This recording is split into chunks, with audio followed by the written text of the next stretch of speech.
Hey guys, it's Rob Schneider, the Yankee Brick Picker. I'm bringing you a city update, the first city update for the store. So everybody's seen my city updates.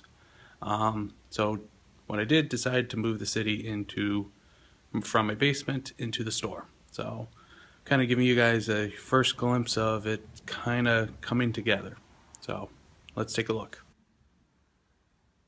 So here we are, guys. We have the city set up. Of course, one thing I had to do was set up some kind of barricade. So my biggest problem was trying to debate how I was going to make sure kids don't go Godzilla on the city. I originally was going to put up plexiglass walls, which of course ended up costing a lot of money. And Dave and John from the franchise said, well, if you have to do work on the city, you got to take the plexiglass off. And if customers come in, then you got to throw the plexiglass back on. So they're like, well, do a fencing.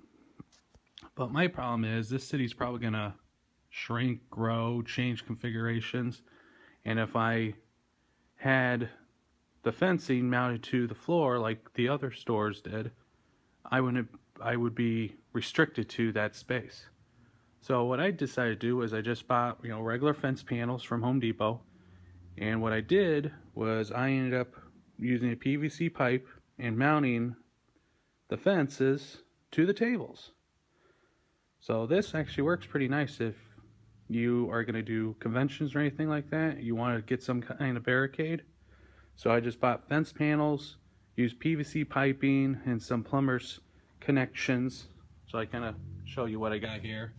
So I used, I think, 1-inch pipe with a 1 inch to a 3/4 reducer, and then I use a 3/4 flange to connect it all. So this is actually pretty darn sturdy. I mean, you can't move this. It has a little wiggle room back and forth, but I think that's going to stiffen up once I actually box it in. So with this, it allows people to see the city, but then they can't reach it. So that eliminates that problem.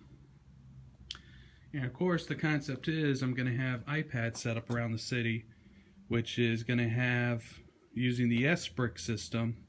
So kids will be able to control the trains, the Ferris wheels, switch tracks, and I'm going to set up some other scenes. So I'm going to be doing some complex wiring jobs here because I'm wiring up power functions, but I don't want everything on battery packs, because especially when you wire up to power function battery packs, if the packs are left idle, they go into a sleep mode and they turn off.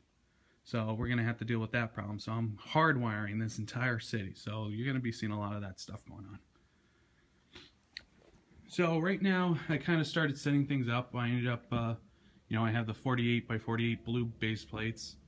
And I was trying to set it up because I want to do, the water with the beach and have the carnival at the beach. But then of course I'm trying to figure out how to do the train configuration. So one of our customers that's been in here a lot, he said, hey, why don't you have the train go over the water? And so that's what I'm kind of doing. So I kind of set up the oval track. So what I'll do is I'll elevate it. And then also what that will allow me to do is to do a drawbridge or lift gate for the train. So that's going to be, I know who did it. I don't know why name's going blank, but I know there was a YouTuber that did a bridge. So I'm going to probably try fiddling around doing something like that, because that will add more functionality to the city for the kids. So right now I'm trying to figure out how I'm going to lay out the beach, if I'm doing, 32 by 16 plates or what. That's what I'm trying to figure out, is how to get this configuration. So I kind of just have plopped things out. Of course, I have my modular cities, modular buildings and stuff like that. Of course, the train station. So some of this you guys have seen. Especially if I ever find the lost footage of the show. You guys seen pictures on Instagram, so this was kind of the layout that I had at Brickfest Live up in Mass. So, and then I'm trying to figure out what I'm doing out here. Probably going to add one more table here, and what I'm actually going to do is I'm going to add a airport, because I have an airport that came in on trade, so I'm like, you know, I'm going to use the airport. But the problem is I want to have a nice runway, but I'm limited to spacing here. So what I'll probably do is I'm going to take a small section and bump it out, because realistically it's just going to be a runway, so I'm not worried about people touching that part. And then I came across this awesome shell racetrack, came in on trade. My wife was putting it together. I was like, I'm taking this one. So I plopped it in the city. I'm hoping I can maybe get it to work in the city, because I mean, it's a good racetrack. They haven't made anything like that for a long time. And then of course I have the mine that's being worked on. So that's kind of where I'm at. I'm still trying to figure out how I'm going to lay things out, because I want to do multiple train runs. I was going to think about bumping out one more table.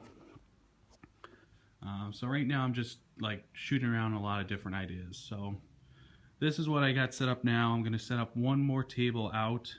So I'll probably come about right here.